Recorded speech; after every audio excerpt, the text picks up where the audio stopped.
ጎሹን ይዤ ወደዚህ አካባቢ ይዤ መጥቻለሁ። ጎሹ ለምንድን ነው እዚህ የመጣው? አሁንም ቢሆን ትፈልጋለች። በህይወት እንዳለች ከታወቀ ችግር ነው የሚፈጠረው። የዲኤንኤ ውጤቱ አንተ እንዳሰብከው ሳይሆን ተቃራኒ ሆኖ ቢገኝ ከ20 ዓመት በኋላ የመጣችው ልጅ አንተ ባትሆን ምን አይነት ነገር ነው የሚፈጠረው? ያደረኩት አንድ ነገር ምንድን ነው፣ የእውነት እቺ ልጅ የጎሹ ነች አይደለችም የሚለውን ነገር ነው። ሰላም ነሽ? እንዴት ነሽ? ሰላም ነው፣ እግዚአብሔር ይመስገን። ሰላም ነው። እንኳን ደህና ቆየሽ። ጎሹን ይዤ መጥቻለሁ። እግዚአብሔር ይመስገን። መግባት ይቻላል? ሰው የለም እንዴ? ብቻሽን ነሽ? እንግዲህ አጋጣሚ ወጡ ከተማ ሊያሳዩት እስቲ እሷም ጓጓችና ልየው ብላ አብረው ወጡ። እንግዲህ ሳናሳውቅሽ ዘው ብለን ወደ ቤትሽ መተናል። ያው ቤትሽ እንኳን ማለፍ አልችልም። እንደው እስቲ ወደ ቤተሰቦቼ ያው የተፈጠረ ነገር ስላለ መግቢያ ላይም ተናግሬያለሁ። አዲስ ነገር አለ። ያንን ነገር ለማሳወቅ ነው የመጣሁት። እንደተደወለልኝ ቀጥታ ወደዚህ ቤት ነው የመጣሁትና እንደው እስቲ በመጀመሪያ ምንም ከመጀመሪያ በፊት እስቲ የት ነው ያለሽው? እስቲ ስላለሽበት ቤት ያለውን ነገር ንገሪኝ። እሺ ያለሁት ያው ዘመዶች ጋር ነው። ራቅ ያሉ ዘመዶች ናቸው። በጋብቻ የምትዛመደ እናትና ራቅ ያለች ናት። የአክስቴ ባለቤቱ ዘመዶች ናቸው። ያው ዞሮ ዞሮ እናንተን ለማግኘት ከእናንተ ጋር ያለውን ነገር ለማለት እናንተንም ላለማስቸገር፣ በእርግጥ አንተም ብዙ ርቀት ሄደሃል እኛን ራቅ አድርጎም ለማስቀመጥ እስከ ስጋትም ነፃ እንደሆን፣ ግን እዚህ ይሻላል ብዬ ነው። አይ ይሁን እዚሁ ይሻላል ቢሄው አሁን አይ ችግር የለም፣ እሱ ችግር የለም። ጥሩ ነው ያለነው። እነሱም አካባቢ እያሳዩን ከተማውን እያየ ነው። ጥሩ ግንኙነት ነው ያለን። ችግር የለውም። ምንም የከፋን ነገር የለም። እዚህ በመሆናችን ደስተኞች ነን። በጣም ጥሩ። አይ ያው ያለውንም ቤቱንም ሳየው ምኑንም ሳየው ትንሽ አንቺም ከልጅሽ ጋር መተሽ የዚህ ቤተሰብም አባል አለ የሆነ ትንሽ እንትን ያለ የተጨናነቀ ነገር ስለመሰለኝ ነው። የሞቀ ህይወት መጣን እኛ ከየትኛው የሞቀ ህይወት ከየትኛው ያማረ ህይወት መጣንና ይሄ ቤት ለኛ አነሰብን ብለህ ነው? ከበቂ በላይ ነው። በእርግጥ ሰው ላይ መቀመጥ ትንሽ ይከብዳል። እኔም ደግሞ ቁጭ ማለት ስላለመድኩኝ ስራም ስለለመድኩ አሁን እዚህ ቁጭ ማለቱ ትንሽ ከብዶኛል። ያው የእናንተን ቃል አክብር ብዬ ነው እንጂ ቶሎ እንመለሳለን ነበር ሀሳቤ። እዛም ትቻቸው የመጣሁት የተለያዩ ነገሮች አሉ፣ እነዛም ያስጨንቁኛል። ለዛ ነው እንጂ ምንም የከፋን ነገር ከበቂ በላይ ነው ይሄ ኑሯችን። በጣም ደስ ይላል። እንግዲህ ውድ ቤተሰቦቻችን አሁን ላይ ያው ያለው ነገር ትንሽ ከባድ ነው። ስንገባም አንዳንድ ነገሮችን ተናግሬያለሁ። ብዙ ነገሮች አሉ። ከዛ ነገሮች ውስጥ አንደኛውን ዛሬ እንድናወራበት ፈልጋለሁ። ከዚህ በፊት ያው እንግዲህ የተፈጠረውን ነገር አይተናል። እንግዲህ ያው መገናኘታችሁ በራሱ ትልቅ ነገር ነው። 20 ዓመት ማለት የስቃይ ጊዜ የመከራ ጊዜ ነበር። ያ ሁሉ ነገር አልፎ በህይወት የለሽም ብሎ የሚያስበው ጎሹ በህይወት መኖርሽ፣ ከዛም ደግሞ የጎሹ ልጅ ነች ብለሽም ልጅሽን አስተዋውቀሽናልና ብዙ ነገር ተፈጥሯል። ጨርሶ በህልሜም በእውኔም የማላስበው ነገር ነው የተፈጠረው። ድጋሚ እንደተወለድኩ ነው። እንኳን ፍቅረኛ አይደለም እንደገና የአብራኬን ክፋይ የማግኘቴ ነገር በቃ እውነት የማይመስል እውነት ነው። እግዚአብሔር ከኔ ጋር ነበረ። በጣም ጥሩ። እንግዲህ ጎሹ ሁሉም ነገር ከመፈጠሩ በፊት ግን አንድ ነገር ማድረግ ስለነበረብኝ ያደረኩት ነገር አለ። ጎሹ ልጄ ነው ብሎ ተቀብሏል። አዎ እሱ እንደውም እናቴን ነው የምትመስለው፣ ድሮ ልጅ እያለች እናቴ የምትመስለውን አይነት ነገር ነው ያለው፣ ፎቶ ላይ ያየሁትን አይነት ነገር ነው ነበር በተደጋጋሚ ሲለኝ የነበረውና እኔ እንደው ላቁምህና እናቴ ድጋሚ በህይወት የልጅነቷን ነው ያየሁት። ደንግጫለሁ። ማመን እስኪያቅተኝ ድረስ ነው እኮ የሆነው። ቁርጥ እናቴ እኮ ነች። ቁመቷ፣ የመልኳ፣ የፀጉሯ፣ ሁሉ ነገሯ፣ ንግግሯ ሁሉ የልጅነት ህይወቴን እንዳስታውስ ነው ያደረገኝ። እናቴን ድጋሚ ነው ያገኘሁት። ፍቅረኛዬ የሰጠችኝ እናቴን ነው በድጋሚ። የሁለት ጊዜ ነው የተወለድኩት ማለት ነው። ይሄ ምንም ጥያቄ የሌለው ጉዳይ ነው። ግን አንድ ነገር እኔ ያው በእያንዳንዱ ፕሮፌሽናል የሆነ ነገር ነው እያደረገን ያለ ነው። የምናደርገው ነገር እያንዳንዱ ነገር የህግ አማካሪ አለ። እዛ ጋር የተፈጠሩት ነገሮች ሁሉ ተነጋግረን ተመካክረን ነውና ያደረኩት አንድ ነገር ምንድን ነው፣ የእውነት እቺ ልጅ የጎሹ ነች አይደለችም የሚለውን ነገር ነው መጀመሪያ ማጣራት የነበረብኝ። ይህንን ስል አንቺ እዚህ ጋር ቅሬታ እንዲሰማሽ ወይ የሆነ ነገር እንዲሰማሽ ፈልጌ አይደለም። ይሄ ስራዬ ነው። እኔ ምንድን ነው የማውቀው ከሱ ውጭ የማውቀው ሰው የለም። የነበረውም ደግሞ ከሱ ነው 100% እርግጠኛ ነኝ። ሁለተኛ ሊያስጨንቅህ የሚገባ ነገር በደስታ ነው። እኔ ደስተኛ ሆኜ ምርመራው እንዲደረግ የፈለኩት እና አትጨነቅ፣ ይሄ ምንም አያስጨንቅ። እዚህ ላይ አንተ ያው ህጋዊ ሆኖ ሂደቱን ይጠብቅ ስላልክ ነው ያንን እየጠበቅኩም አንዴ ዘገየሁት እንጂ ያው ምንም ሌላ ሊሆን የሚችል መልስ አይኖርም። እርሚ እኔ በሷ ሀሳብ ላይ አንድ ነገር ልጨምርልህ። በእርግጥ በዚሁ ላይ አንድ ላይ እንድትመልስልኝ የዲኤንኤ ውጤት መጥቷል፣ እጄ ላይ ነው ያለው። ግን ደግሞ የዲኤንኤ ውጤት ማለት ከባድ ነገር ነው። እያንዳንዱ ነገር የሚወስን ነገር ነው። ኦልሞስት ለ20 ዓመት አብራችሁ አልነበራችሁም። ከ20 ዓመት በኋላ ነው ልጄ ብላ የተቀበልከው እና የዲኤንኤ ውጤቱ አንተ እንዳሰብከው ሳይሆን ተቃራኒ ሆኖ ቢገኝ ከ20 ዓመት በኋላ የመጣችው ልጅ አንተ ባትሆን ምን አይነት ነገር ነው የሚፈጠረው? እንደው የእናንተን ሀሳብ እና ፍላጎት ይምላ ተብሎ እንጂ እኔ አሁን በዚህ በዲኤንኤ እንትን ምንም ጥርጣሬ አልኩህ እኮ የእናቴ የአንድ ሳንቲም ሁለት ግልባጭ ብለው በቃ ያካሄዷ፣ ያነጋገሯ፣ የመልኳ፣ ይሄ ጥርሷ ሁሉ ደንግጫለሁ።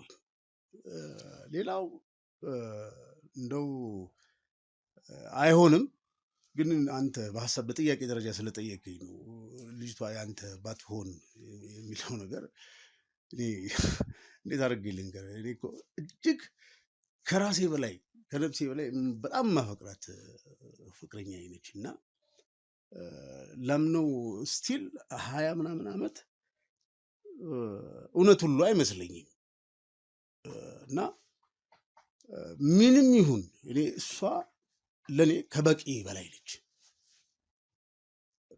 ገብቶሃል? በእርግጠኝነት ደግሞ ይሄ ነገር አይሆንም። እንግዲህ ይሄኔ ምናምን ብላል ባይሆን እንኳ እሷ በቂ ነች፣ ከበቂ እሷም ልጄ ነች። በጣም ደስ ይላል። እንግዲህ ውድ ቤተሰቦቻችን እንደምንሰማው ትልቅ ነገር ነው እየሰማን ያለ ነው። ከዚህ በኋላ የምንሄድበት ትልቁና አሳሳቢውን ጉዳይ ከዚህ ጋር የተገናኘ ነው የሚሆነው። ከዛ በፊት ግን አዎ የዲኤንኤ ውጤት መጥቷል። የዲኤንኤ ውጤት 99.9 የሚያሳየው ጎሹ አንተ አባት እንደሆንክ ነው። እሱን እንድታቅ እንፈልጋለን። ገና ሳያት ደንግጫለሁ ብያለሁ። በቃ መሬት ልግባ ሰማይ ልውጣ ግራ ገብቶኝ ነበረ።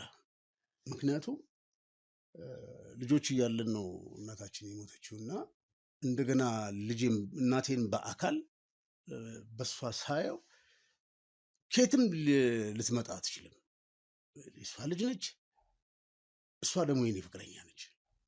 ስለዚህ የአብራኬ ክፋይ ለመሆኗ ምንም ጥርጥር አልነበረኝም። ነገር ግን የፈጣሪ ፈቃድ ሆኖ የአብራኬን ክፋይ በሷ ዘንድ ማግኘቴ ፈጣሪን አመሰግናለሁ። ትልቅ ክብርም ይገባቸዋል፣ ደክማቸዋል። አሁን ይሄ ህይወት ነው እንደገና የዘራችሁብኝ እኔ ላይ ማለት ነው። ትንሽ በቃ ውስጤ የሚሰማኝ ነገር ምንድን ነው? እነሱን ካገኘው በኋላ እያሳለፉትን ዘመናት አስብ ነበር። እኔ ማልዋሽህ ማለት ነው ያ ቀን በኋላ እንደገና ጀርባዬን ያሳለፍኳቸውን ህይወቶች 380 ዲግሪ እንደው ችላ ብዬ ያለፍኳቸውን ነገሮች ሁሉ እየመረመርኩ ነው ያሳለፍኩት። ምክንያቱም በጣም እርግጠኛ ይሄ አሁን ወንድሜን አምነው ነበር ብያለሁ እና በአይኔ ያየው ያህል እስኪመስለኝ ድረስ ነበር ገልጸው የነበረው እና እግዚአብሔር ደግሞ በእንዲህ መልኩ ንጽህናዬን አይቶ ፍቅረኛዬን ከነ አብራክ ክፋዬ ሲሰጠኝ ከዚህ በላይ ምን አለ? መኖር ማለት ህይወት ማለት ይሄ አይደለም? በጣም ደስ ይላል ጋሽ ጎሹ። በጣም ጥሩ። እንግዲህ ያው ጥሩ ነው እያንዳንዱ የምሰማው ነገር። ነገር ግን እውነቱን ለመናገር ከሆነ ቅድም የአንዳንድ ነገሮችን ለመነጋገር ሞክረን ነበር። እቺ ልጅ የጎሱ ልጅ አሁንም ቢሆን ትፈልጋለች። በህይወት እንዳለች ከታወቀ ችግር ነው የሚፈጠረው። ለምን ፈቀድሽላት ከዚህ እንድትወጣ? ኤርሚዬ ልክ ነህ፣ ግን እኛ ያው አደጋው እዚህ ቀለል ያለ ነው። ማንም እዚህ መሆናችንን አያውቅም። እሱ ብቻ አይደለም፣ እኔ የቅርብ ዘመዶች ስላልሽ ብቻ እነሱ ጋር እንድትሆኝ ፈቀድኩልሽ እንጂ ይሄ ነገር ራሱን የቻለ ትልቅ ዕዳ ውስጥ ነው አሁን እየከተተን የሚሆነው። ኤርሚኒ መጀመሪያም ነገር ነበር። እሷም ያው አዲስ አበባን በስም ስለነበረ በእኔ ጥበቃ ስር ነው ስላልከኝ ነው ይሄ ነገር መጀመሪያ ማለት ነው። በተለያየ ነገር ልቧ ቆመ። ለማየትም እነሱም እናዝናናት ሲሉ ሁልጊዜ እንደው አይሆንም ብዬ መከልከሉ ከበደኝ። ለእሷም ልቧ ጓጓ። ለዛ ነው። ለማንኛውም እንደዚህ አይነት ስህተቶች፣ ትናንሽ ስህተቶች ትልቅ ነገር ነው የሚያስከፍሉን። እውነቱን እንደታውቂ ያክል ሌላ ተጨማሪ ሰዎችን መድቤ ብዙ ነገሮች እየተሰሩ እንዲደረጉ አድርጌያለሁ። ነገር ግን አሁን ደግሞ አንድ ራሱን የቻለ ሌላ የስልክ ጥሪ ደርሶኛል። ያ የስልክ ጥሪ የደረሰኝ ግዴታ ሁላችንም ተሰብስበን እዛ ቦታ ላይ እንድንሄድና እየተፈጠረ ያለውን ነገር እንድናይ ነው። ምንድን ነው? ከልጅ ጋር የተያያዘ ነው እንዴ? አሁን ላይ የምንጨነቅበት ወይም ምን የምንልበት ነገር አይደለም። አሁን ምንም አይነት ተረጋጊ፣ ምንም ነገር እንትን የምንለው ነገር የለም። ሙሉ የክሮቻችን አባል ተሰብስበን ከዚህ የምንሄድበት ቦታ አለ፣ እዛ እንሄዳለን። እዛ ምን ተፈጠረ፣ ችግር ተፈጥሯል አልተፈጠረ የሚለው ነገር እንትን የሚል ነገር ነው። እዚህ ጋር እንድትደነግጪ ወይ የሆነ ነገር እንድትሆኝ አልፈልግም። ቆይ ዛት ወደ ሄደችው ደውላለች። ለማንኛውም እሺ ችግር የለውም። ከዚህ ሁላችንም ተነስተን ወደምንሄድበት ቦታ እንሄዳለን። ውድ ቤተሰቦች ከዚህ ተነስተን ቀጥታ መሄድ ወዳለብን ቦታ አለ። እዛ ቦታ ስንሄድ ምንድን ነው የሚጠብቀን፣ እዛ ቦታ ላይ የተፈጠረው ነገር ምንድን ነው የሚለውን ነገር እያንዳንዱን ከዚህ በኋላ ምን ይሆናል ማለት ነው። አብራችሁን የነበራችሁ ቤተሰቦቻችን እዛው ላይ ላይክ፣ ሰብስክራይብ፣ ሼር በማድረግ አብራችሁን ወደምንሄድበት ቦታ ሄዱ። ውድ ቤተሰቦቻችን በያላችሁበት ሰላም፣ ፍቅር፣ ጤና ይስጥልን። መልካም ጊዜ፣ መልካም ቆይታ። ውድ ቤተሰቦቻችን ዛሬ ለየት ባለ ነገር ነው የመጣሁት። እዚሁ ሰፈር ላይ እየተመላለስኩኝ ያየሁት ህንፃ አሁን ላይ ሙሉ ነገሩ አድልቆ ሰዎች መኖር ጀምሯል። እውነቴን ነው የምላችሁ። ከዚሁ ሰፈር አቅራቢያ ነው ያለሁት። በዚሁ በኩል ስመላለስ ከመሰረት ተነስቶ እዚህ ደረጃ ላይ እስኪደርስ፣ እዚህ ደረጃ ላይ ብቻ ሳይደርስ አሁን ላይ ሙሉ ህንፃው አልቆ ከኋላ የምታዩት ነዋሪዎች ገብተው እየኖሩበት ነው ያሉት። ከዚህ ጀርባ ደግሞ ራሱን የቻለ ትልቅ ሚስጥር አለ።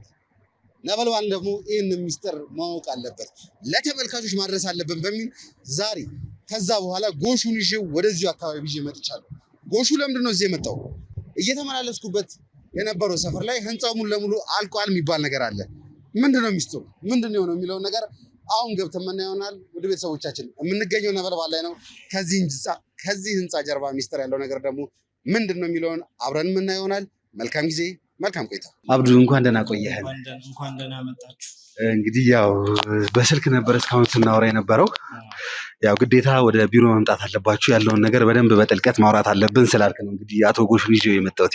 በጣም ደስ ብሎኛል ስለመጣችሁ። እንኳን ደህና መጣችሁ። እንኳን ደህና ቆየኸኝ። አቶ ጎሹ እንኳን ደህና መጣ።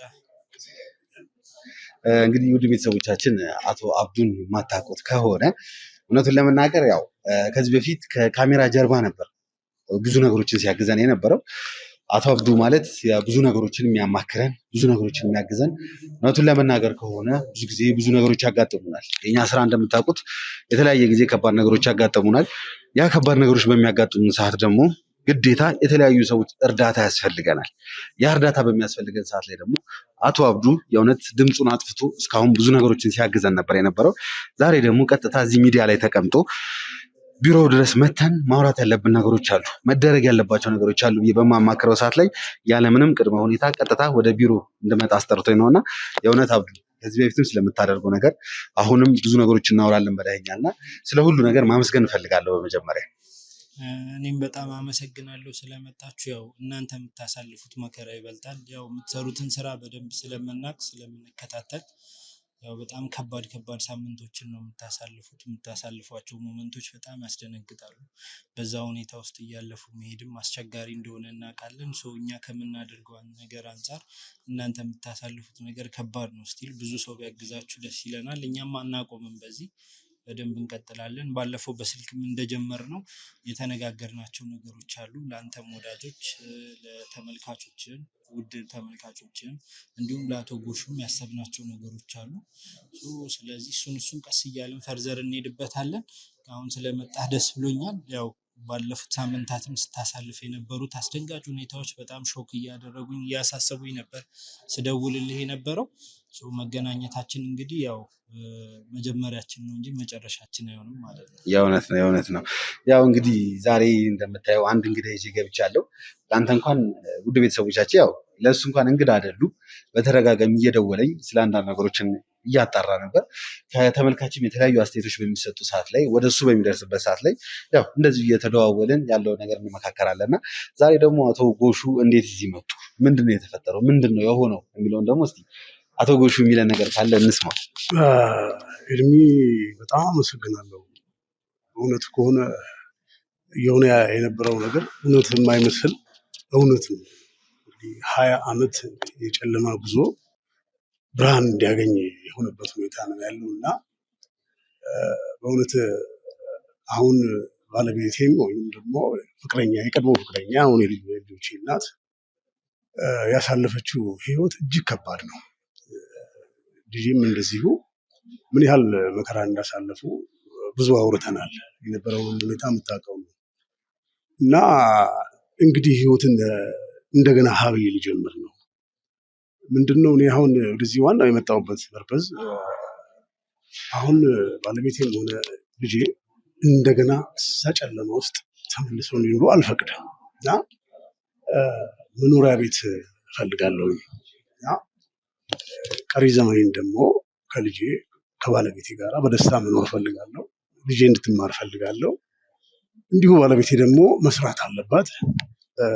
ስለዚህ ይሄ በሆነው ነገር ብዙ ወዳጅ ጠላት እንዳለ ታውቃለህ እና እነሱ ተመልሰው እዛ ገቡ ማለት ምን ማለት እንደሆነ ልገልጽልህ አይገባም። ታውቀዋለህ እያንዳንዱ እና እያንዳንዱ እንቅስቃሴያቸውን ምን ያህል እግር በእግር እየተከተሉ እንዳሉ ብዙ ኢንፎርሜሽኖች አሉኝ እና ስለዚህ እነሱን የመጠበቅ ግዴታ አለብኝ። ለዚህም ደግሞ ያው መኖሪያ ቤቴን ታውቀዋለህ። እንግዲህ ደስታዬን ልነግርህ አልችልም። አሁን ባለው እንትን ደረጃውን የጠበቀ እጅግ ቆንጆ የሆነ መኖሪያ ቤት እፈልጋለሁ እና ይህን ማግኘት የምችልበትን እንትን ነው ለማግኘት ወደዚህ የመጣሁት። በጣም ደስ ይላል። እንግዲህ አብዱ እንደሰማኸው እውነቱን ከሆነ የእሱ ባለቤት በጣም ተቸግራለች፣ በጣም ተሰቃይታለች፣ ብዙ መከራዎችን አይታለች። ለ20 ዓመታት ተደብቃ ከቦታ ወደ ቦታ ስትጓዝ የነበረች ሴት ነች እና አሁን ላይ ያ ሁሉ ነገር አልፎ እንግዲህ ታሪክ ተለውጧል። የእውነት መጀመሪያ ይህንን ነገር የሰማ ጊዜ ደውለህ ያው ያለውን ነገርም ነግረኸኛል። እንደው እስኪ ዛሬ ላይ ደግሞ ህይወት ተቀይራ ወደ ዘመናዊ ኑሮ መምጣት አለባት እያለ ነው እና እንደው እስኪ ስለዚህ ምን የምታማክረው ነገር አለ? ምን አለ አንተ ጋር? ያው ሁሌ አንተ ጋር መጥቼ ምንም የማጣው ነገር የለም እና ምን ማግኘት እችላለሁ አንተ ጋር? በጣም አሪፍ። ያው እንግዲህ ሰመር ሪል ስቴት ለብዙ ደንበኞች ቤት በማቅረብ የሚታወቅ ድርጅት ነው። አንድ ፕሮጀክትም ሴቶች አደባባይ ጋር ጨርሰን ከዚህ በፊት እንዲሁ በውጭ ስናልፍ አሳይቻለሁ። ጨርሰን ኦልሬዲ ለደንበኞቻችን እያስረከብነው ቢልዲንግ አለ። በዛ መሰረት ሌሎች ፕሮጀክቶችን ኤክስፓንድ አድርገን እየሰራን ነው። አሁን ደግሞ ዛሬ አጋጣሚውን እናንተንም የጠራሁበት ምክንያት ለእነሱም በጣም ማች ያደርጋል ይሆናል ብዬ የማስበው አንድ ጥሩ ሎኬሽን ላይ አሁን የምንጀምረው ፕሮጀክት አለ። ኦልሬዲ ዛሬ 5ኛ 6ኛ ቀናችን ነው ፕሮጀክቱን አናውንስ ካረግን። እዛ ቢልዲንግ ላይ በጣም ብዙ አሜኒቲዎች ፋሲሊቲዎች ያሉት ጥሩ ፕሮጀክት የመኖሪያ ቤቶችን እና በአንድ ጎኑ ደግሞ የንግድ ሱቆችን አካቶ የያዘ ቢልዲንግ በጣም ቆንጆ ቢልዲንግ ልንሰራ ስለሆነ ያው ሴቶች አደባባዩንም ፕሮጀክት ወስደን እናሳየዋለን። ሰመር ከዚህ በፊት ምን ሲሰራ ነበር የሚለውን ነገር በደንብ እያንዳንዱን ነገሮች ካስረዳ ነው በኋላ ከፈለገው አማራጭ ከ1 ቤድሩም ጀምሮ እስከ 3 ቤድሩም ድረስ በተለያዩ ካሬ ሜትር አማራጮች ያዘጋጀናቸው ቤቶች አሉ። ለሱ የሚሆነውን ካሬ ሜትር ፒክ አድርገን የሚፈልገው ወለል ላይ ቤቶችን በሱ ኢንተረስት ማች አድርገን እንሰጠዋለን። ከፈለገ 10% ከፍሎ መውሰድ ይችላል። ከፈለገ 100% ከፍሎ መውሰድ ይችላል። በሚፈልገው ሁኔታ እኛም በቅናሽ በኩል ለሱና ለነበልባል ተከታታዮች ያዘጋጀ ነው ኦፈር አለ። እሱን አናውንስ እናደርግላችኋለን። በጣም ኤክሳይቲንግ የሆነ ኦፈር ነው። ለመጀመሪያዎቹ 20 ቤቶች ብቻ ተመርጦ የተዘጋጀ ነው። በነበልባል በኩል ደግሞ ለሚመጡ ጎሹን ጨምሮ 10 ሰዎች ምንሰጥ ይሆናል ማለት ነው። ስለዚህ ያዘጋጀነውን ፓኬጅ ያዘጋጀነውን ኦፈር በደንብ ዋን ባይ ዋን አስረዳዋለሁ። በደንብ ግልጽ ሆኖለት እንትን እንዲል እኛም ደግሞ ካለፈው የጨለማ ህይወት ወጥቶ ወደ እንደዚህ አይነት ላይፍ ስታይል ወደ እንደዚህ አይነት ሞደርን የሆነ አካሄድ የሚሄድበትን መንገድ በጣም አፕሪሺየት ሳላደርግ አላልፍም። ትንሽም ቢሆን ያው ከተማ ላይ ስትኖር ሞር የተሻለ ልጆችም ለማሳደግ ለራስም የተለያዩ እድሎችን ለመፍጠር አመቺ ይሆናል ብዬ አስባለሁ እና ዲሲዥንህ በጣም ፐርፌክት ነው። ጥሩ ነገር ደግሞ እኛ እንሰጥህና የበለጠ ደስተኛ የምትሆንበትን መንገድ እናመቻቻለን። በቻልነው አቅም ልናግዝህ ፈቃደኞች ነን፣ ከድርጅቱ ቦርድ ጀምሮ እኔንም ጨምሮ ማለት ነው። ሰው ከዛሬዋ ቀን ጀምሮ ስለ ቤትና ስለ መነገጃ ሱቆች የምትጨነቅበት ሁኔታ አይኖርም። ቀሪውን ጊዜ በደንብ ተረጋግተህ ነገሮችን ማሰብ ትችላለህ። ለልጅ የምታስበውን ፕሮግራም አውጥተህ ማስተማር የምትፈልጋቸውን ነገሮች ማድረግ ትችላለህ። ያው ሁሉም ነገር ደግሞ የሚሆነው ፈጣሪ ሲጨመርበት ነው። ፈጣሪ ያሳካል። በዚህ አጋጣሚ ውድ ቤተሰቦቻችን አንድ ነገር እንድታውቁ እፈልጋለሁ። ብዙ ጊዜ ከካሜራ ጀርባ ሆኖ በጣም ትላልቅ ስራዎችን የሚሰሩ ሰዎች ከጎናችን አሉ፣ ካጠገባችን አሉ። አንዳንዴ እንደዚሁ ሚዲያችን ላይ እያቀረብን ምንድነው እየተፈጠረ ያለው? ምን አዲስ ነገር አለ? እውነቱን ለመናገር በዋነኛነት ይሄ አይደለም። እዚህ ጋር ለጎሹ አንድ ነገር ሳደርግ ሁሌ የምምለው ነገር አለ። ነበልባል ሚዲያ ለተመልካቾቹ ምን ያቀርባል የሚባለው ነገር አለ። ለተመልካቾቹ ምን ይዞ መጣ የሚባል ነገር አለ። ከዛ በፊት ግን አንድና አንድ ነገር ሁሌም ቢሆን ነበልባል የምናስቀድመው ነገር አለ። በማንኛውም ጊዜና በማንኛውም ሰዓት ምንም አይነት ስራ ስንሰራ የመጀመሪያው ነገራችን የሚሆነው እምነት ነው። የእውነት አብዱ ይሄንን ነገር ስነግረን እኔ ሚዲያ ላይ በተደጋጋሚ እየመጡ ያሉ ኬዞች ከዚህ ጋር ስለሚገናኙ ብዬ ነው። ወደ ዋናው ፓርት ከመግባት በፊት አንድና አንድ ነገር ኦዲየንስ ሊያውቅ ይገባል። ምክንያቱም ብዙዎቹ ኦዲየንሶቼ ውጭ ሀገር የሚኖሩ ኦዲየንሶች ናቸው። አሜሪካ፣ ካናዳ ሊሆን ይችላል፣ የተለያዩ አረብ ሀገራት የሚሆኑ ሊሆን ይችላሉ። ለአመታት 5 ዓመት 10 ዓመት ለረጅም ዓመት የለፉትን ገንዘብ ነው ኢትዮጵያ ላይ አምጥተው ኢንቨስት የሚያደርጉት። ኢንቨስት በሚያደርጉበት ሰዓት ላይ ደግሞ ብዙ የሚያጋጥማቸው ነገር አለ። ብዙ ስህተቶች አሉ፣ ከቤተሰቦቻቸው ጀምሮ ማለት ነው። በዚህ ሰዓት ላይ የሚታመን ሰው ማግኘት የሚታመን የሆነ ኢንቨስት የምታደርግበት ነገር አሴት የምታስቀምጥበት ነገር ማግኘት በጣም ከባድ ነው። እኔ ከምሰራቸው ኬዞች አንጻር ነው ይህንን ነገር የምለው። በዋነኛነት ልል የምፈልገው ነገር ደግሞ ምንድን ነው፣ ነበልባል እንደዚህ አይነት ሰዎች ጋር መጥቶ እንደዚህ አይነት ነገሮችን የሚያቀርበው የሚያምነው ቦታ ስለሆነ የእውነት የሚወዱ በዚህ አጋጣሚ በጣም ማመስገን እፈልጋለሁ። እዚህ የመጣ ነው ስለምናምናችሁ ማመን ብቻ አይደለም። በዋነኝነት ነበልባል የምንታወቅበት አንድ ነገር አለ። አንድ ኬዝ ከያዝን እስከ መጨረሻው ድረስ ነው የምንሄደው። ይህም ማለት ዛሬ እዚህ ጋር ጎሹ መጥቶ ቤት ገዛ ማለት ጎሹ ቤት እስከሚገባ ድረስ ከእናንተ ጋር ያለን ቁርኝነት እንደዛው ነው የሚቀጥለው ማለት ነው። ከዛም በኋላ ማለት ነው። ይህንን ነገር ተመልካቾች እንዲያውቁት ፈልጋለሁ። ያው ወደ ዋናው ወደ እንትናችን ከመግባታችን በፊት ማለት ነው። ከጎሹ ጋር አንዳንድ ነገሮችን ተነጋግረን ነበር። አሁን ላይ ትልቅ ነገር እንትን ማለት አልፈልግም። ትልቅ ገንዘብ አውጥቼ ብዙ ነገሮችን ኢንቨስት ማድረግ አልፈልግም። ነገር ግን አንተ ባልከኝ መሰረት ብዙ አማራጮች ስላሉ ትንሽዬው ላይ ያው ገንዘቡንም ስነግረው በጣም ሰርፕራይዝ ሆኗልና በዚህ አጋጣሚ ተመልካቾችም ገንዘቡን ሲሰሙ በጣም ሰርፕራይዝ እንደሚሆን አልጠራጠርም። እንደውም ለምን እስቲ ያለውን ነገር አስረዳኝና ከዛ በኋላ ጎሹ የመረጠውን ደግሞ አብረን እናወራበታለን። በመጀመሪያ ላነሳው ነጥብ ከእምነት ጋር በተያያዘ ስላመናችሁን እኛንም ቢሮ ድረስ ስለመጣችሁ በጣም እናመሰግናለን። ያው መታመን የስራ ውጤት ነው ብዬ ነው የማምነው። እኛ ደግሞ እዚህ ኢንዱስትሪ ላይ ሪል ስቴት ላይ ብዙ እምነት ብዙ ካምፓኒዎች ባጎደሉበት ዘርፍ ላይ ስንሰማራ የመጀመሪያ መስፈርታችን አድርገን ትልቁን የቤት ስራ እሱን አድርገን የወሰድነው። በመጀመሪያ ያደረግነው ምንድነው ረጅም ርቀት ወደ 4 ዓመት በፈጀ ጉዞ አንድ ፕሮጀክት ብዙ ቤትም አልሸጥንም፣ ወደ 44 የሚሆኑ ቤቶች ነው የሸጥነው። ያንን ግን ጥንቅቅ አድርገን ያስረክበናል። በእኛ ሪል ስቴት ሽያጭ ላይ ባለን ፕሮፌሽናሎች መለኪያ መስፈርት መሰረት አንድ ሪል ስቴት ካምፓኒ እምነቱ ሊለካ የሚገባው ወይም ፐርፎርማንሱ በሸጠው ቤት እና ባስረከበው ቤት ቁጥር ሬሾ ነው። 44 ቤት ሸጦ 44 ቤት ማስረከብ የቻለ ካምፓኒ 100% ታማኝ ነው ወይም 100% አፈጻጸም አለው ብለህ መያዝ ትችላለህ። የማግበስበስ ባህሪም የለብንም። ከአንድ ፕሮጀክት ወደ ሌላ ፕሮጀክት ስንሸጋገር በደንብ በተጠና መልኩ ነው የምንሄደው። ፕላስ እንደኛ ደግሞ ሶስተኛ ወገን የምንላቸው ደንበኞቻችንን በጣም ነው የምንጠብቀው።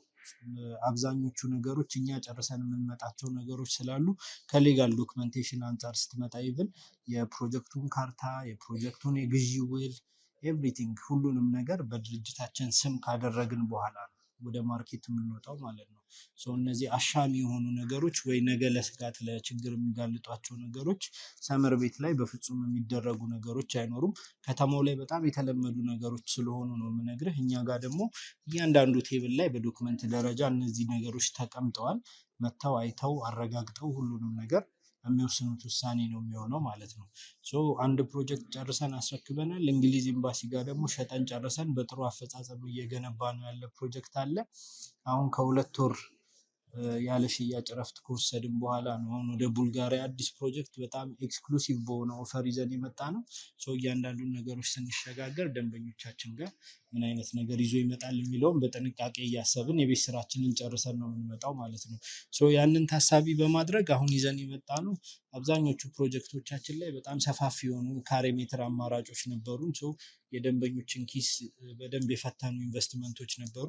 በአሁኑ ፕሮጀክት ግን አፍሪካ ህብረትም አጠገብ እንደመሆኑ መጠን ኢዝሊ ለፈለግከው ሰው ማከራየት እንድትችል እና መጠቀም እንድትችል በኪራይ ገቢ ካሬያቸውን አነሳ አድርገን ከ81 ካሬ ጀምሮ ባለ 1 መኝታ ቤቶች ይኖሩናል ማለት ነው። ለጎሹም ያሰብነው እነዚህም ቤቶች ነው። ቶታል ኢንቨስትመንት ፕራይሳቸው እኛ አሁን ያወጣነው ስታንዳርድ ፕራይስ ወደ 8,100,000 አካባቢ ይሆናል። ግን ለጎሹና በነበልባል ለሚመጡ ደንበኞች የ10% ቅናሽ አድርገን በኋላ በደንብ ብሪፍ አደርግላቸዋለሁ ስለ ቅናሹ።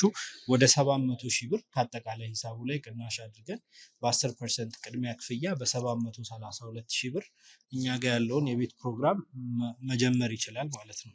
ይሄ እንግዲህ ያልኳችሁ ወደ 9,000 ብር የሚሆን ቅናሽ ተደርጎበት ነው። በካሬ 98,000 የነበረውን 89,000 አድርገን ነው እንጂ በካሬ 89,000 ላይ ደግሞ ተጨማሪ 100% የመክፈል ፕላን አለኝ የሚል ደንበኛ ካለ አዲሽናል 25% ቅናሽ እንሰጠዋለን።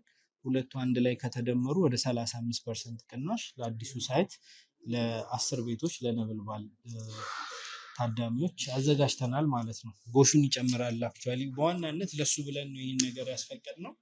ያው እሱ ከመጣ ግን በዛው ሌሎችም ሰዎች መጠቀም አለባቸው የሚል ኢሹ ይዘን ነው። ፕላስ ደግሞ ጎሹ የእሱን ፕሮግራም አላውቅም እንጂ የንግድ ሱቅም ላይ ወደ 50,000 ብር የካሬ ሜትር ቅናሽ ልናደርግለት ኦልሬዲ ተነጋግረን ከቦርዱ ጋር ተስማምተናል።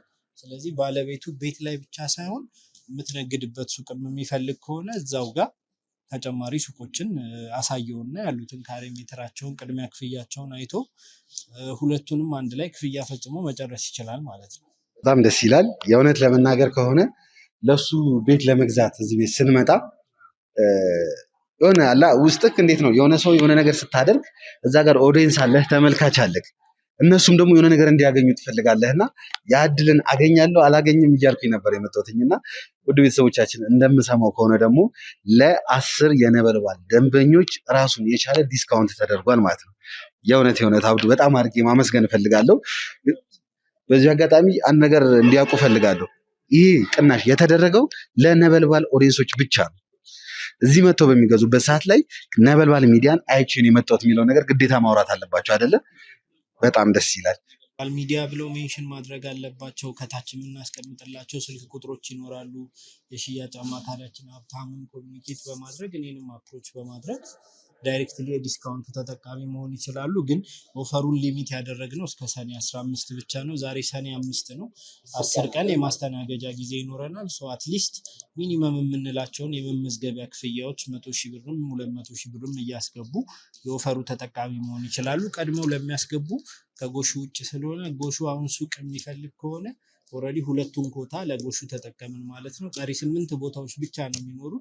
እነዛን ሰዎች እናስተናግዳለን። ከዛ በላይ ጭማሪ ዲማንዶች ካሉ ከቦርዱ ጋር ድጋሚ መነጋገር የሚችልበት ሁኔታ ስላለ ግን አሁን ለተመልካቾች 8 መሆኑን ማሳሰብ እፈልጋለሁ። ኦልሬዲ ሁለቱ በጎሹ እንትን ተብሏል ማለት ነው። በጣም ደስ ይላል። እንግዲህ ቤተሰቦች እዚሁ እያለን እኔ እንኳን ጎሹ ስላለ 9 ይሆናል ብዬ ነበረ። ያው ጎሹም ከዚህ በፊት እያወራኝ ያሉ ነገሮች ስለነበሩ ያንን ታሳቢ በማድረግ ለ8 ሰው ቦታ አለን ማለት ነው። እስቲ ወደ ሂሳብ ዝርዝራቸውን እንግባ። በተለያዩ የካሬ ሜትር አማራጮች ነው እንዳልኩ ያዘጋጀ ነው። ከዚህ በፊት አሁን የነበሩን ፕሮጀክቶች ላይ ባለ አንድ አልነበረንም ብያለሁ። እዚህኛው ፕሮጀክቶች ላይ በየወለሉ 2 ባለ 1 መኝታ ቤት ይኖረናል። ባለ 2 ደግሞ 2 ቤቶች ይኖሩናል። ባለ 3 ተጨማሪ 2 ቤቶች። ከሎኬሽኑ አንጻር ባለ 4 እዛ አካባቢ ላይ ብዙም ፕራይሱን ከፍ ይላል በሚል እሳቤ አላካተትንበትም። እነዚህን ያዘጋጀነው ሁሉንም ቤቶች በተቻለ አቅም የደንበኛውን ኪስ የማይፈትኑ አነስ አነስ ያሉ ካሬዎች ሆነው ሁሉንም አይነት ደግሞ አሜኒቲዎች ክፍሎች የያዙ እንዲሆኑ አድርገናል። ባለ አንድ መኝታዎቹም ባለ ሁለቶቹም ባለ ሶስቶቹም ስቶር እና ላውንደሪ ይኖራቸዋል፣ ተጨማሪ ክፍል ማለት ነው። ባለ አንዱ ላይ የሰራተኛ መኝታ የምትፈልግ ከሆነ ስቶሩን የሰራተኛ መኝታ አድርገህ መጠቀም ትችላለህ። አዲሽናሊ ደግሞ ላውንደሪ ስፔስ ይኖረዋል ማለት ነው። ባለ ሁለቱም ባለ ሶስቱም ላይ ከበፊት ከነበረን ፕሮጀክት 138 ነበር ዝቅተኛው ካሬ። አሁን አራቱ ቤቶች ከስድስቱ ከሱ በታች ናቸው። which means ባለ አንድ 81 ካሬ፣ 82 ካሬ፣ ባለ ሁለት ደግሞ 111 ካሬ እና 134 ካሬ ይኖረናል ማለት ነው። የበፊቱ 138 ነበር ብያለሁ። አራቱን ቤቶች አሳንሰናቸዋል። በዛ መሰረት ኦልሞስት ከ7.3 ይጀምራል ፕራይሱ። ከ7.3 ይጀምራል። ባለ ሁለት መኝታ በ9.9 አዲሽናሊ ይኖረናል። ባለ ሁለት መኝታ አሁንም በ12 ሚሊዮን ይኖረናል። ባለ ሶስት ደግሞ በ15 እና በ16 ሚሊዮን ቶታል ፕራይሳቸው ነው። ይሄ ቅድሚያ ክፍያ 10% ነው እንዳልኩ ከ733 ሺህ ብር ጀምሮ እስከ 1.6 ሚሊዮን ብር ኢንቨስት በማድረግ በዚህ ሬንጅ ውስጥ ባለ ሁለት ባለ ሶስት መኝታ ቤቶችን ከኛ ሴኩር ማድረግ ይቻላል ማለት ነው። ይሄ ግን ያልኩ ጠቅላላ ሁሉም ለ8 ደንበኞች ብቻ ነው። ተጨማሪ ኮታ አይኖረንም። ያለንም ፕሮጀክቱ ላይ 120 ቤቶች ስለሆኑ እንደምታውቀው ሁሉም ቤት ላይ ደግሞ ዲስካውንት መስጠት አስቸጋሪ ነው እና አሁን ካልኩ ዋጋ ላይ ደግሞ የሚገርም 10% ለሚከፍል ደንበኛ ብቻ ነው ይሄን ኦፈር ያወጣ ነው እንጂ 100% የሚከፍል ሰው ካለ ደግሞ ባለ አንድ መኝታው 7.3 ያልኩ ወደ 5.7 ይወርዳል። ተጨማሪ የ2 ሚሊዮን ብር ዲስካውንት ይኖረናል ማለት ነው። ኤክሳይቲንግ የሆኑ ኦፈሮችን ያዘጋጀ ነው። አዲሽናሊ ደግሞ 50% የባንክ ብድርም ይኖረናል። ደንበኛው ፕሮጀክቱን እስኪረከብ ድረስ ያሉትን ክፍያዎች ሙሉ ለሙሉ መክፈል የማይችልበት ሁኔታ አለ ብሎ የሚያስብ ከሆነ 50% በባንክ መክፈል ይችላል። ያን የሚከፍለው ደግሞ ቤቱን ከተረከበ በኋላ ነው። ስለዚህ ቤቱን አከራይቶ የሚከፍልበት ሰፊ እድል ስለሚኖረው ቡልጋሪያ እንደምታውቀው የአፍሪካ ህብረት ያለበት ኤሪያ ነው። 60 ምናምን ኤምባሲዎች ያሉበት ኤሪያ ነው። ቤቱን ለዲፕሎማትም አከራይቶ $1000 $1200 ይከራያል። እዛ አካባቢ ባለ አንድ መኝታ ወራዊ የባንክ ክፍያውን ከኪሱ ሳያወጣ መክፈል ይችላል ማለት ነው። ስለዚህ በ50% የባንክ ብድር የቤት ባለቤት መሆን የሚችልበት አማራጭ አለ። 50ውንም በአንዴ አይከፍልም። በግንባታው ሂደት መሰረት በ4 ዙር ክፍያ ነው የሚከፍለው። በጣም ቀላል የሆነ ኢንቨስትመንት ነው። ለሁሉም ሰው ኢዚ ስለሆነ ሁሉም ሰው አክት ማድረግ የሚችልበት ኦፈር ነው። ቅድም እንዳልኩ ቀድሞ ለመጡ ብቻ ነው እኛ ኦፕን ያደረግነው። ተጨማሪ ሰዎች የሚመጡ ከሆነ ደግሞ በሰዓቱ እናስብበታለን ብለን ነው የምናምነው። እድሉን ሁሉም ሰው እንዲጠቀምበት እርጅ እናደርጋለን። ሌላ ስለ ቢልዲንጉ ስለተካተቱ ነገሮች ብዙ አልገለጽኩልህም። 5 ፓርኪንግ ፍሎሮች ይኖሩታል። 5 ወለል ለመኪና ማቆሚያ ብቻ ያዘጋጀነው አለ። 5 ወለል 43 ፎቅ ንግድ ባንክ የሰራውን ፎቅ ታውቀዋለህ አይደል? 43 46ም አይ ቲንክ 46 ሳይሆን አይቀርም በማሻሻያ 4 ቤዝመንት ነው ያለው። እኛ 5 ቤዝመንት ነው ያዘጋጀነው። ለሁሉም ቤቶች ፓርኪንግ መኪና ማቆሚያ ስፍራ ይኖረናል። አዲሽናሊ ደግሞ ብዙ አሜኒቲዎች በርከት ያሉ የከርሰ ምድር ውሃ ይኖረዋል። ቤዚክ የሚባሉ ብዙ አፓርትመንቶች ላይ አዲስ አበባ ውስጥ በቀላሉ የማታገኛቸው አሜኒቲዎችን አካተናል። ኤሌቬተሮች፣ ኤሌክትሪክ ባትሪ ያላቸው ሊፍቶች ይኖራሉ። 4 ሊፍቶች ይኖራሉ። አዲሽናሊ ደግሞ 5ኛ ፎቅ ላይ ሙሉ ፍሎሩ በ5 ሜትር ከፍታ ባለው ወለል አድርገን ግሪን ኤሪያ ይኖረዋል። የልጆች ዴይኬር ይኖረዋል። ፕሌይግራውንድ ይኖረዋል። በጣም ጽዳቱን የጠበቀ ዘመናዊ ስታንዳርዱን የጠበቀ ዘመናዊ ጂም ይኖረዋል። በተረፈ ደግሞ ህንፃውን የሚያስተዳድር ኦፊስ ይኖራል እዛ ላይ። ይህንን ኤሪያ የጋራ የአፓርትመንት ነዋሪዎች ብቻ አድርገን ያዘጋጀነው ኤሪያ ነው ማለት ነው። አዳራሽም የመሰብሰቢያ አዳራሽም ይኖረዋል። ቴራሱ ላይ ደግሞ ለተጨማሪ እንደ ላውንደሪ ምናምን አይነት ነገሮች አካተንበታል የመጨረሻው ፍሎር ላይ ማለት ነው። በጣም በቆንጆ ስታንዳርድ ነው የምንሰራው። ኤክስቴሪየር ፊኒሺንጉንም ሞደርን በሚባል ትልልቅ ሆቴሎች በሚሰሩበት ስታንዳርድ ክላዲንግ ተጠቅመን ምናምን የመስራት ፕላን ያለን። ከጅማሩ ዲዛይኑን ከማሰራት ጀምሮ በጥንቃቄ የሄድንበት። አይ ቲንክ ለአንተ አዲስ አይሆንም። ስካይላይት ሆቴልን ታውቀዋለህ? ስካይላይት ሆቴልን ዲዛይን ያደረገ ካምፓኒ ነው ሃየር አድርገን ያሰራ ነው። ምንም ያህል ኤክስፔንሲቭ ቢሆንም በኋላ ለሚኖሩበት ደንበኞች በእነሱ ጫማ ሆነን አስበን ተጨንቀን ነው ይህንን ነገር ያደረግነው። ከዚህ በፊትም ስንሰራ ትልልቅ አርክቴክቶችን ነው የምንጠቀመው። የበፊት ፕሮጀክታችንን አሁን አድዋ 00 ህንድ ኤምባሲን ኔዘርላንድ ኤምባሲን ዲዛይን ያደረገ በጣም ትልቅ አርክቴክት ነበረ። አሁን ደግሞ የተሻለ ከሱም የተሻለ አድርገን ወደ 40 ዓመት ልምድ ያለው ስለሺ አርክቴክትስ የሚባል ካምፓኒ ሃየር አድርገን ያሰራነው። ሰው ደንበኞች ሲመጡ እያንዳንዱን ስፔስ፣ እያንዳንዱን ክፍል፣ እያንዳንዱን ዩኒት ይወዱታል በእርግጠኝነት። ካወጣነው ኦፈር ጋር ሲደምር ደግሞ በጣም ኤክሳይቲንግ ነው የሚሆነው። ሰው ጎሹን እንኳን ደስ አለ በዚህ አጋጣሚ ለማለት እወዳለሁ። እሱ አብዱ እያወራ እኔ ራሱ የሆነ አለ አይደለ በጣም ተሳብኩኝና ምን እንደው እስቲ ምን ተሰማህ? ያመጣው ቦታ ምን አይነት ቦታ ነው? እንዴት አድርጌ ልግለጽ? ቃላቶች እኮ መግለጽ አልቻልኩም። ደስታዬ ልነግርህ አልችልም። እኔ አላውቅም። እድል ከኔ ጋር ነች አሁን ብዬ ነው የማስበው። እንደገና እንደመፈጠር ነው ብያለሁ ባለፈው ፍቅረኛዬና ልጄን ያገኘ ጊዜ እና በፍጹም በአእምሮዬም በህልሜም የማላስበው ነገር ነው እየሆነ ያለው እና እኔ አሁን አብዱ ያለውን ነገር በዝርዝር ሲነግረኝ እያሰብኩ ነበር እና እድሉን ካገኘው እኔ አሁን ረጅም ዓመት ብዙ ሰርቻለሁ፣ ብዙ ሰብስቤያለሁ እና 20 ዓመት የተዳፈነ ማንነት ይሄ ነው የማትለው ገንዘብ ተሰብስቦ ምንድን ነው ማደርገው እኔ ሚስጥር ምንድን ነው የሚል ያሳለፍኳቸው ህይወቶች አሉ። አሁን ህይወት ሀብሎ ሲጀምር በእንደዚህ አይነት ሁሉ ፋሲሊቲ በተሟላበት ከምንም በላይ ደህንነቱ በተጠበቀበት እንደነገርኩ ባለቤቴ አሁን እዚህ መታ እንድትቀመጥ አልፈልግም። ስለ እውነት ኤርሚ ከምገልጽልህ በላይ ትልቅ ጉዳትን አስተናግዳለች እና እንድትሰራም እፈልጋለሁ። የመነገጃ ሱቆች አሉ እና ቤቱን አሁን እኔ የትኛውን መሰለህ ቤት ይሄ ባለ አንድ መኝታ ያለውን 81 ካሬ እሱን ሙሉ ክፍያ ከፍዬ ነው መውሰድ የምፈልገው። ቅናሽ ዲስካውንት ድሉን ስለተሰጠኝ ማለት ነው እና ደስ ብሎኝ ነው የምከፍለው እና የሱቁን እንትን ደግሞ ያው ተነጋግረን ባለው እንትን እሄዳለሁ። ምንድነው ያሳለፉት ህይወት እኮ ጨለማ በለው በቃ እና ትላንት ያሳለፉትን ነገር ፈጽሞ ማስታወስ እስኪያቅታቸው ድረስ ከዚህ በኋላ ያለውን ህይወታቸውን የድካሜን የላቤን በአንድነት ቤተሰብ እድሜ በእውነት ያሳለፍኳቸው ጊዜያቶች ከባዶች ናቸው። ወደ ትዝታ ልትገባ ነው? ችግር የለውም፣ ቀስ ብለን ያለውን ነገር እናወራዋለን። ችግር የለውም። ይሄን መፍጠር እፈልጋለሁ ያ ነው እና ክፍያውን ሙሉ ክፍያ ከፍላለሁ እና ሱቅ እዛ ጋር እንዲኖራት እፈልጋለሁ። ባለቤቴ የራሴ ስራ እሰራለሁ እና ቀሪ ዘመናችን ደስ ብሎን ዘመናዊ ህንፃ ላይ ሁሉ ፋሲሊቲ በተሟላበት እንደ እግዚአብሔር ፈቃድ ደግሞ ተጨማሪ ልጆችን አፍርተን የምንኖርበትን ህይወት ነው መመስረት የምፈልገው እና ይህን እድል ማንም አያገኘውም። እኔ አሁን ከእነሱ ጋር የመገናኘቴ አሁን ይህን እድል የማግኘቴ አሁን አብዱ ያለውን ነገር ሲያስቀምጠው እድል ይፈልጋል እንደዚህ አይነት ነገር እና በእውነት እድለኛ ነኝ። ኤርሚያስ ይዘኝ የመጣው ቦታ መጀመሪያ ማምኜ ነበረ። ያን ሁሉ ኢንፎርሜሽን ሳቀብል በህይወቴ ላይ ተወራርጄ ነው እና እግዚአብሔር ደግሞ ንጽህናዬን አላሳፈረኝ።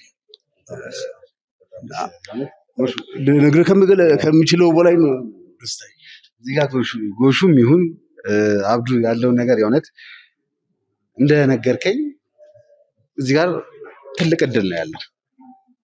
የእውነት ጎሹ ካሳለፈው ነገር አንጻር፣ ባለቤቱ ልጁ ካሳለፈችው ነገር አንጻር ዛሬ ላይ ውድ ቤተሰቦቼ እዚህ ጋር ተቀምጬ እንደዛ ተቸግራ እንደዛ ሆነ ያገኘኋትኝን እናት ያገኘኋትን ልጅ ዛሬ የእውነት እዚህ ቦታ ላይ አምጥቼ እዚህ ቦታ ላይ ከአንተ ጋር በማገናኘቴ እንዳለውም ባለ አንድ መኝታ ሙሉ ክፍያ ከፍላለሁ፣ የሚደረግልኝንም ዲስካውንት በዚሁ አጋጣሚ መጠቀም እፈልጋለሁ ብሏልና የእውነት በጣም በጣም በጣም ደስ ብሎኛል። ውድ ቤተሰቦቼ እናንተም በዚሁ አጋጣሚ በጣም ደስ እንዲላችሁ እፈልጋለሁ። በጣም አመሰግናለሁ። ይህንን ስል ግን ቅድም አብዱ ተናግሮታል፣ ያለው ቦታ በጣም ጥቂት ነው። ለ8 ሰው ነው የተሰጠኝ።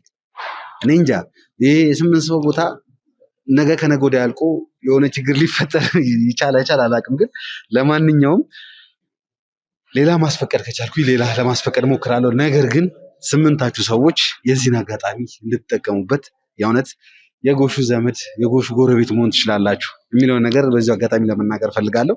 እስቲ ምን የሚያስፈልጉ ነገሮች አሉ፣ ምን አሉ የሚለውን ነገር ደግሞ እስቲ በደንብ ያለውን ነገር አንተ አብራራልኝ። ከዚህ በፊትም እንደተለመደው ለደንበኞች ከመጡ በኋላ በደንብ በጥሩ ሁኔታ በስልክ ሲደውሉ ጀምሮ ጥሩ ፕሬዘንቴሽን ጥሩ ገለጻ እንሰጣቸዋለን። ቅድም እንዳልኩ የሽያጭ አማካሪያችን ሀብታሙ አለ። እሱ ነው የሚያስተናግዳቸው በስልክ ደረጃ። እዚህ ሲመጡ እሱን አሲስት የሚያደርጉ ሱፐርቫይዘሮች፣ ማናጀሮች እኔን ጨምሮ እንኖራለን። ኤኒ ታይም ላይ 24 ሃወርስ ውጭም ያሉ ደንበኞች ከሆኑ በቪዲዮ ኮል በደንብ ገለጻ እንሰጣቸዋለን። እንደዚህ እንደምታየው ቲቪ ላይም በደንብ 3D ማቴሪያሎችን ተጠቅመን እናሳያቸዋለን። ለሚልኩት ወኪልና ራሳቸውም ከመጡ ደግሞ 3 ሳይቶች ይኖሩናል። ከረንትሊ ቢሮአችንን ጨምሮ 4ኛ ማለት ነው። እነዚህ እናስጎበኛቸዋለን በአካል ወስደን። ከዛ ኦፊሻሊ የድርጅቱ አካውንቶች አሉ። እነዛ ላይ ገንዘቦችን ዲፖዚት ካደረጉ በኋላ የሚፈልጉትን መኝታ ቤት መርጠው ባለ 2ም ባለ 3ም ባለ 1ም ቀጥታ ወደ ውሉ እንሄዳለን። ወደ ውሉ ስንሄድ ከነሱ የምንፈልገው መታወቂያቸውን ነው። ኢትዮጵያዊ መሆን ይጠበቅባቸዋል። አይዘር ደግሞ የሎ ካርድ ሊኖራቸው ይገባል። እነዚህን ዶክመንቶች ከወሰድን በኋላ ኢሜል አድሬሳቸውን፣ ስልክ ቁጥሮቻቸውን እያንዳንዱን ዲቴይል በውልና ማስረጃ ስታንዳርድ ውሎችን አዘጋጅተን የሽያጭ ውሎችን ይፈጽማሉ። ይህ ብቻ አይደለም። ያው ንግድ ፍቃድ ያለው ካምፓኒ ግብር ከፋይ እንደመሆኑ መጠን ኃላፊነቱን ወስደን ስለምንሰራ አዲሽናሊ ደረሰኝ ካሽ ሬጂስተር ደረሰኝ እንቆርጥላቸዋለን። ሁለቱም ፕሮሰሶች በ24 ሰዓት ውስጥ አገልግሎቱን ወስደው የቤት ባለቤት መሆን ይችላሉ ማለት ነው። በጣም ደስ ይላል። እንግዲህ ያው ጎሹ የባለቤቱንም መታወቂያ ምንም ይዞ መጥቷል። እንግዲህ አሁን ላይ እንደተነገረኝ ከሆነ ባለቤቱም ያው ትንሽ የነበረችበት ቦታ ደስ የሚል ቦታ አልነበረም እና የእኔ ሰዎች ከነበረችበት ቦታ ወስደው ልብሱንም ምኑንም ቀይረው በደንብ ተዘጋጅታ እንድትመጣ አድርጓል እና እሷም ትገባለች። እስከዛኛ የወረቀቱን ፕሮሰስ እንጨርስ። ከዛ በኋላ ያው ለባለቤቱ ያለውን ነገር የምስራች ነግረክ ያለውን ነገር ትሰጥልኛለህ ማለት ነው። ወደዚህ ይዛችኋት ኑና ወደዛ እንሄዳለን። በጣም ደስ ይላል። ውድ ቤተሰቦቻችን እንግዲህ የጎሹ ባለቤት አንዳንድ ነገሮች መደረግ ስለነበረበት እንዲደረግ ትእዛዝ ሰጥቼ ነገሮች ተስተካክለው እንደደረሰች ሰምቶኛል። ከዛ በፊት የሚቀሩ የወረቀት ፕሮሰሶች አሉ፣ እነሱን እንጨርሳለን ማለት ነው። ከዛ በኋላ ለባለቤቷ እናስረክባለን። እስከዛ ድረስ አብራችሁን ቆዩ። መልካም ጊዜ፣ መልካም ቆይታ። ያው ያሉትን ነገሮች ጎሹም ሲናገር የሰማሁት ነገር አለ። እኛም አዝነናል። በዋናነት ያነሳሳንም ትልቁ ነገር ያንቺ የነበርሽበት ሁኔታ ነው። ጎሹንም ጥሩ ዲስካውንት ሰጥተን ይህን እድል እንድናመቻችለት በእሱ አማካኝነት ብዙ ነገር እየተባበረው ነው ያለው። ስለመጣሽ እናመሰግናለን። ለምልሽ ነገር ደግሞ ብዙ በጣም ኤክሳይቲንግ ሊያደርግሽ ይችላል። ትልቁን ክሬዲት የሚወስዱት እነሱ ናቸው። እኛ ያው ማገዝ አንድ ሀገራዊ ግዴታም ስላለብን ነው። በጎሹ ዛሬ ባለ 1 መኝታ ቡልጋሪያ ሰመር ሪል ስቴት አዲሱ ሳይታችን ላይ ሙሉ ክፍያ ከፍሎ በስምሽ 1 ቤት ገዝቶልሻል ማለት ነው። አዲሽናሊ ሱቅን ጨምሮ ያው ጎሹ ነው መመስገን ያለበት በዋናነት እና ኤርሚያስ ናቸው። ውልሽን አዘጋጅተንልሻል፣ ሁሉን ነገር ጨርሰን አዲሽናሊ ደግሞ ሱቅም ያው ቤት ብቻ ሳይሆን እዛው ጋር የምትሰሪበት ከ3 ዓመት በኋላ ነው ጨርሰን የምናስረክብሽ። ቤትና ሱቅ ባለ 1 መኝታ 82 ካሬ እና 25 ካሬ ሱቅ ሁለቱን ጎሹ ኢንቨስት አድርጓል። ኦልሬዲ ክፍያውን ምኑን ጨርሶ ውሎችሽ ተዘጋጅተውልሻል። እነዚህ ናቸው፣ ማየት ትችያለሽ። ናየዋለው። እኔ ሁላችሁንም በጣም ነው የማመሰግነው። ጎሹንም ጎሹስ መቼም ዛሬ ተገናኘን እንደ አዲስና ሆነ እንጂ ይሄ ሁሉ ነገር እሺ። ሌሎቹ እነ ኤርሚም እናንተም ደግሞ ቅናሽ አድርጋችሁ፣ ምክንያቱም ጎሹ ለልጁ ነው ለኔ ብቻ አይደለም። ብዙ ዋጋ ከፍዬ ልጁን አሳድግ ያለሁኝ። ዛሬ ደግሞ ያንን ውለታ ቆጥሮ ይሄንን ውለታ በዚህ መልኩ ቢመልስም ሁላችሁም ለዚህ ያበቁኝ ከሱ ለመገናኘት ምክንያት የሆኑት እነ ኤርሚ ትላንት ያለፍንበትን ዛሬ ደግሞ ሌላ ሰው ሆነን ጭራሽ አልፎ ተርፎ ከተማ እንድንኖር እንደገና የቤት ባለቤትም እንድንሆን ከዛም አልፎ ደግሞ ንግድ ቤት የምንሰራበት ስለተመቻቸልን ሁላችሁንም እጅግ በጣም አመሰግናለሁ። እግዜር ይስጥልኝ። አመሰግናለሁ። ከዛ ሁሉ ነገር በኋላ ያ ሁሉ ነገር ካለፈ በኋላ እውነቱን ለመናገር የጎሹ ባለቤት እንደዚህ አምሮባት ማየት በራሱ ትልቅ ነገር ነው። ለ20 ዓመታት የተሰቃየች እናታችን ነች። ዛሬ ላይ ያ ሁሉ ነገር ተለውጦ የቤት ባለቤት መሆን ችላለች ማለት ነው። በዚህ አጋጣሚ ይህንን ነገር የምናገረው ለአንዴና ለመጨረሻ ጊዜ ነው። የእውነት ነበልባል በሚታወቅበት በአንድና በአንድ ነገር ነው። አንድን ነገር ከያዝን እስከ ጥግ ድረስ ነው የምንሄደው። ይህን የምንልበት ነገር ደግሞ እዚህ ጋር ዛሬ የጎሹ ባለቤት ቤት ገዝታለች። ቤት ተገዝቶላታል። ይህ ቤት ለእሷ እስኪሰጣት ድረስ ለእሷ እስኪያስረክቧት ድረስ እያንዳንዱን ነገር የምከታተለው እኔ ነኝ። የኔ ክሩ ነው እያንዳንዱ ነገር የሚከታተለው። ይህን እንድታውቁ ፈልጋለሁ። 8 እድለኞች ነው ያልኩት። ቪዲዮውን ከፖስተትኩትኝ በኋላ ለ8 እድለኞች ራሱን የቻለ ዲስካውንት ተደርጓል። ዲስካውንቱ እሱ ብቻ አይደለም። 100% ለምትከፍሉ ደንበኞች ደግሞ ራሱን የቻለ ሌላ ዲስካውንት መጥቷል። ያ ዲስካውንቱ ብቻ ራሱን የቻለ ሱቅ ብቻ። ለማንኛውም እያንዳንዱ ነገር እንትን ማለት አልፈልግም። ከታች የሚቀመጥ ስልክ ቁጥር አለ። ያን ስልክ ቁጥር በመደወል እያንዳንዱ ነገር ማውራት አለባችሁ ማለት ነው። በምታወሩበት ሰዓት ላይ ነበልባል የምትባሏን ነገር እንዳትረሱ። ነበልባል ሚዲያ ላይ ነው አይቼ ብላችሁ ካልመጣችሁ ያችን ዲስካውንት ማግኘት አትችሉም ማለት ነው። ይህን ነገር ማወቅ አለባችሁ። ሌላኛው ደግሞ ብዙ ጊዜ ጥሪ ይደርሰኛል፣ የስልክ ጥሪ፣ የተለያዩ ነገሮች ይደርሱኛል። እነሱ መሆናቸውን በምን እናምናለን? እነሱ መሆናቸውን በምንድን ነው የሚባል የተለያዩ ነገሮች እንሰማለን። እና በመጀመሪያ አብዱ እዚች ጋር ያለውን ነገር ለእናንተ ያስተባብራል። ከዛ በመቀጠል ደግሞ አብዱ ራሱ የራሱን የሚመድብላችሁ ሴልሶች ይኖራሉ። ራሱን የሚመድብላችሁ ደግሞ የሽያጭ ባለሙያዎች አሉ። በእነሱ በኩል ነው መታችሁ ነገሮችን መግዛት የምትችሉት። ሌላ በተመሳሳይ ነገር በተመሳሳይ ሰው እንድትሸወዱ ስለማንፈልግ ነው ማለት ነው። ይሄ ነገር በተደጋጋሚ እያጋጣሚ ስለሆነ ማለት ነው። ውድ የነበልባል ቤተሰቦች በጣም ደስ በሚል ሁኔታ ለ8 ሰዎች እድል አግኝቼ ይህን ነገር አቅርቤያለሁ። ጎሹ እንኳን ደስ አለህ። እንግዲህ የአብዱ የምትለን ነገር ካለ በመጨረሻ። በጣም ደስ ብሎኛል እኔም የእናንተ ደስታ ተካፋይ በመሆኔ ኮንግራጁሌሽንስ ማለት ፈልጋለሁ ለእናንተም። እኛም ደግሞ ትልቁ ነገር ከቃል በላይ ስራ ነው ብያችኋለሁ። በተቻለ አቅም ከ3 ዓመት እና ከዛ በፊት ቤታችሁን ጨርሰን ለመኖሪያ ዝግጁ አድርገን እናስረክባችኋለን። በ3 ዓመት ውስጥ ይገባሉ። ሱቁን እንዲያውም በ2 ዓመት ውስጥ ነው መጨረስ ፕላን ያለን። ያው ስትራክቸሩ ብሎክ ወርኩ ስለሚያልቅ ሱቁ ስራ ጀምሮ የተወሰኑ ማይነር ነገሮችን ሊፍት መግጠም ምናምን ያሉትን ነገሮች በ1 ዓመት ውስጥ ስለምንሰራ ሱቁን ቀድመን እናስረክባታለን። ከ2 ዓመት በኋላ ምን እንደምትነግጂ ማሰብ ነው። ከአሁኑ ቢዝነስ ፕላን ምናምን ማውጣት አለብሽ። በሀሳብ በደንብ እኛም እንደግፍሻለን። አካባቢው የስፔር ፓርት ንግድ ቅልጥ ያለበት ኤሪያ ነው። ወደዛ ስራ ቢገባ በጣም ፕሮፊታብል መሆን ይቻላል። ጎሹም እንግዲህ ያው እየሰራች በደንብ ትደግፋለች። ያወጣው ብር በአጭር ጊዜ ውስጥ ይመለሳል ማለት ነው። በንግዱ በደንብ ጥሩ ኤሪያ ስለሆነ በአጭር ጊዜ ውስጥ መልሱታላችሁ። በጣም ደስ ብሎኛል። የእናንተ ደስታ ነው ደግሞ ለእኛ የስራ ሞራልም ድጋፍም የሚሆነን። ከሁሉም ቤተሰብ ላይ እንዲህ የምናየው ሪፍሌክሽን በጣም ኢነርጂ ይሰጠናል ለእኛ። ለእናንተ የምንሰራው ነገር ለራሳችንም ብለን የምናደርገው ነገር ስለሆነ በጣም ደስተኞች ነን። ኤርቢም ይዛቸው ስለመጣ በጣም የዚህ ቤተሰብ የነበልባል ቤተሰብ አካል በመሆናችን ደስተኞች። በነገራችን ላይ ውጭ የምትኖሩ ቤተሰቦቻችን፣ ውጭ የምትኖሩ ስል በአረብ ሀገር ሊሆን ይችላል፣ የአሜሪካ ሀገር፣ ካናዳ ሀገር፣ ኢሮፕ ውስጥ በተለያየ ሀገር የምትኖሩ ሰዎች ሁሌ ብዙ ጊዜ የማየው ነገር አንድ ነገር ነው። ሪታየር ስታደርጉ ከዛ ጨርሳችሁ ስትመጡ ኢትዮጵያ መታችሁ ቤት መግዛት ነው የምታደርጉት የመጀመሪያው ነገር። ነገር ግን እንደዛ አይደለም መሆን ያለበት። እዛው እያላችሁ ቅድመ ክፍያው 10% ነው።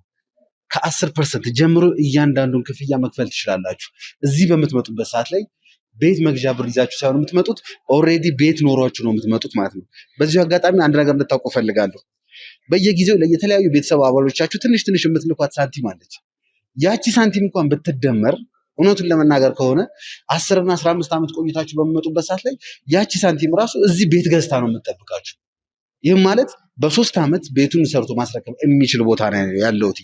ስለዚህ ከዚህ በኋላ ወደ ኢትዮጵያ በምትመለሱበት ሰዓት ላይ ቤት እገዛለሁ ብላችሁ ሳይሆን ገንዘብ ይዛችሁ መምጣት ያለባችሁ። እዚሁ ሳትመጡ በመጀመሪያውኑ እዚሁ መግዛት ትችላላችሁ። እዚሁ እያለ እያንዳንዷ የምትልኳት ሳንቲም ከ10% ጀምሮ የምትልኳት ሳንቲም ቤት ገዝታ ትጠብቃችኋለች። ስለዚህ እንደዚህ አይነት ነገሮችን ሀሳቦችን ጨርሳችሁ ወደ ሀገራችሁ መምጣት ትችላላችሁ ማለት ነው። እዚሁ ላይ የምትጨምርበት ነገር ካለ መጨመር እንችላለን። በእኔ በተረፈ የእድሉ ተጠቃሚ ነው የምለው። በጣም አመሰግናለሁ። እናመሰግናለን። አዲሽናል ነገር ብዙም የምጨምረው ነገር አይኖርም፣ ግን በብዛት ዲያስፖራው ስለሆነ አክቲቭሊ እንደዚህ አይነት ኢንቨስትመንቶች የሚሳተፈው በየትም ዓለም ላይ ያሉ ደንበኞች ከኛ ጋር ኮሚኒኬት ማድረግ ከፈለጉ ከታች ያሉትን ስልኮች ላይ ዋትሳፕ አቶ ሀብታሙን ማውራት ይችላሉ። አቶ ሀብታሙ የተወሰኑ መረጃዎችን ከሰጣቸው በኋላ የሚልኩት ወኪል ካለ እኛን ሪች አውት ማድረግ ይችላሉ። ዳይሬክትሊ ከኔ ጋር ማውራት የሚፈልጉ ደንበኞች ካሉ ከአቶ ሀብታሙ የኔን ቁጥር መውሰድ ይችላሉ። በዛ መሰረት ኢዝሊ የስምንቱ ቤቶች እድል ተጠቃሚ እንዲሆኑ ደንበኞችን የተቻለን ጥረት እናደርጋለን። ያው 24 ሰዓት ነው አገልግሎት የምንሰጠው በብዛት አት ኤኒ ታይም። በዚህ ሰዓት ኢትዮጵያ ላይ ሌሊት ሊሆን ይችላል ምናምን ብለው ሳይሳቀቁ በሁሉም ሰዓቶች እኛ ጋር ደውለው መነጋገር ይችላሉ ማለት ነው። ኤቭሪቲንግ ኮንፊደንሻል የሆኑ መረጃዎች እንሰጣቸዋለን። ወደ ግዢው ቀጥታ ዳይሬክትሊ መግባት የሚፈልጉ ከሆነ በዲኤችኤል ውል አዘጋጅተን እንልካለን ውጭ ሀገር ድረስ። ሁለቱንም ኮፒ ልከንላቸው የድርጅቱን ኮፒ ከፈረሙ በኋላ መልሰው ይልኩልናል ማለት ነው። እነሱ ልክ ክፍያውን እንደፈጸሙ ደረሰኛቸውን ከሁለት ውል ኮፒ ጋር ማህተም መተን ሁሉም የሚመለከተው አካል ፈርሞበት ወደ እነሱ እጅ ይገባል ማለት ነው። ለእያንዳንዱ ለሚፈልጉት ጥያቄ ምንም ሳይሳቀቁ መጠየቅ ይችላሉ። ወኪልም ካላቸው ወደ ቢሮአችን መላክ ይችላሉ። ቢሮአችን ኡራኤል አካባቢ ነው፣ ፍትህ ሚኒስቴር ጀርባ ነው ያለው፣ ቅዱስ ህንፃ ላይ 3ኛ ፎቅ ላይ ሀብታሙ ብለው ኤኒታይም ሪች አውት ማድረግ ይችላሉ። ሳይትን ማየት የሚፈልጉ ከሆነ ደግሞ ቡልጋሪያ ቀይ መብራቱ ላይ ነው ሳይታችን። ደውለው ሀብታሙ ጋር ቀጠሮ በማስያዝ ሳይቱን ማየት ይችላሉ ማለት ነው። እያንዳንዱን ስቴፕ ካዩ በኋላ ለመወሰንም በጣም ቀላል ስለሆነ እነዚህን ስቴፖች መከተል ይችላሉ ማለት ነው። ስለዚህ በዚህ መሰረት በደንብ እናስተናግዳቸዋለን። 24 ሰዓት ስልካችንም ቢሮአችንም ክፍት ሊሆን የሚችልበት ቻንስ አለ። ሪች አውት ያድርጉን እነሱ። አንተም ስለመጣህ እናመሰግናለን። ውድ ቤተሰቦቻችን እናመሰግናለን፣ እንወዳችኋለን። ነበልባል ሁሌም እንደምንለው አንድን ኬስ ከያዘን እስከ ጥግ ድረስ እስከ መጨረሻው ድረስ ነው የምንሄደው፣ ሁሉንም ነገር ማለት ነው። መልካም ጊዜ፣ መልካም ቆይታ።